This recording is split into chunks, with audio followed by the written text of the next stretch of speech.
Once upon a time, there lived a farmer in a village beside a forest. He had a big garden that had an old apple tree and other plants, trees, and beautiful flowers. When the farmer was a little boy, he spent much of his time playing with the apple tree. Those days, the apple tree had given the choicest of apples to him. However, as time passed, the apple tree became old and stopped bearing fruits. Now that the farmer was not getting any apples from the tree, he decided that the tree was useless. Therefore, he decided to cut the tree and use its wood to make some new furniture.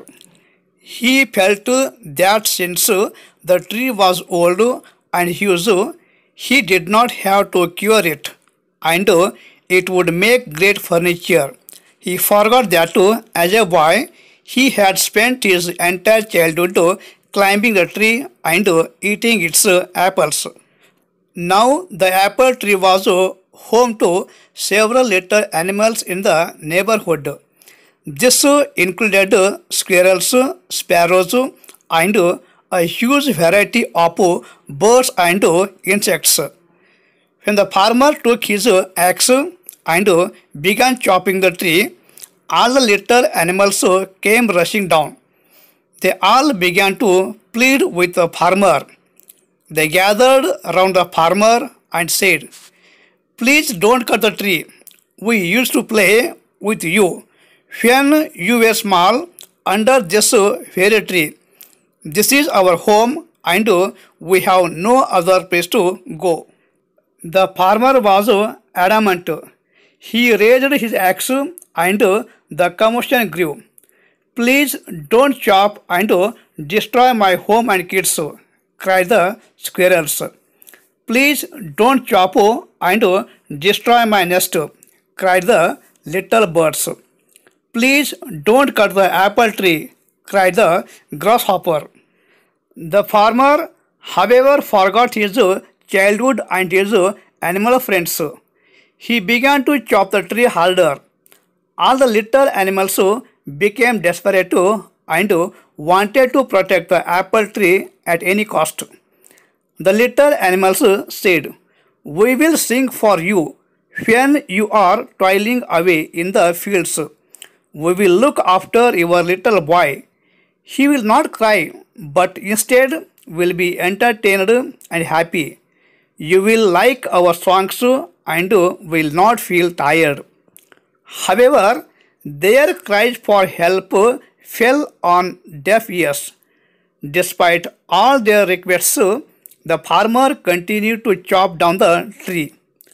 All of a sudden, he noticed something shiny. On inspecting it, he realized that it was a beehive full of honey. He took a little and put it in his mouth. The taste of the honey woke up the little boy in him. Suddenly, the memories of his childhood came rushing back. The honey tasted so good that he wanted more. It brought a sense of happiness to him. He smiled and exclaimed, "This tastes amazing." Realizing the change in the farmer's attitude, the little animals spoke in unison. The bee said, "I will always provide you with sweet honey." The squirrel said, "I will share any amount of nuts that you want."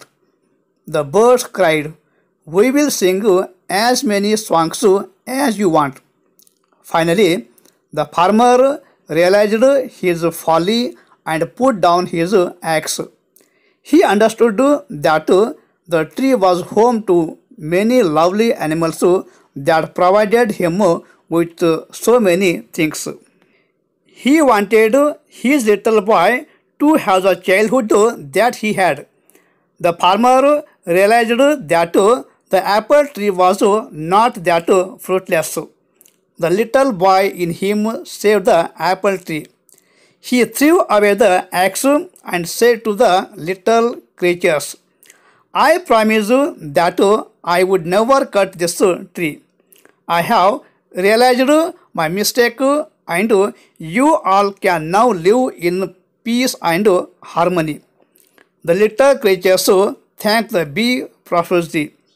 If the farmer had not found the beehive, they would have been homeless by now. They continued living happily in the old apple tree.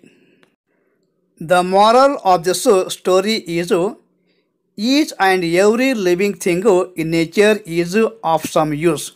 We should not destroy any living thing.